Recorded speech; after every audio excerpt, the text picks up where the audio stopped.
Star wa muziki wa Bongo Flava anayefahamika kwa jina la Ibra, zamani alikuwa akifanya kazi na lebo ya Konde Gang inayomilikiwa na msanii Harmonize. Leo hii ametangaza kuanzisha lebo yake ambayo inafahamika kwa jina la Oya Gang.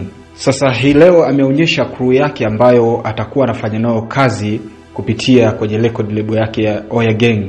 Miongoni mwa watu ambao wameonekana kupitia video ambayo ameichapisha kwenye mtandao wake wa Instagram, inamuonyesha producer nguli wa hapa Tanzania ambaye anafahamika kwa jina la Mr. T Touch, ambaye ameshafanya vibao vingi ambavyo ni trending kwa hapa Tanzania, na yeye anaonekana kuwa katika record label ya Oya Gang. Sasa kutokana na watu mahiri kuwepo katika lebo hiyo, tunategemea kwamba ni lebo ambayo itakuwa na ushindani, huku ikikompete na lebo kubwa zaidi kama lebo ya WCB Wasafi.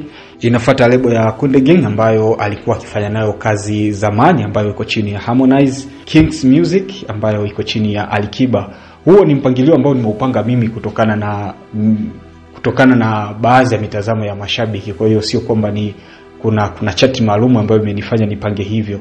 Kwa hiyo kama ni wewe unaamini lebo fulani ni ya kwanza, basi itaendelea kuwa hivyo. Kwa hiyo tutegemee kuongezeka kwa lebo kubwa hapa nchini Tanzania, ambapo leo imetangazwa lebo ya Oya Gang. Tuambie umeipokeaje na una maoni gani kuhusiana na lebo hiyo, pengine na ushauri ambao unaweza ukasema juu ya lebo hiyo ya Oya Gang. Tuandikie hapo. Asante sana kwa kuendelea kuitazama Wise TV, na mimi ni Mrisho Wise.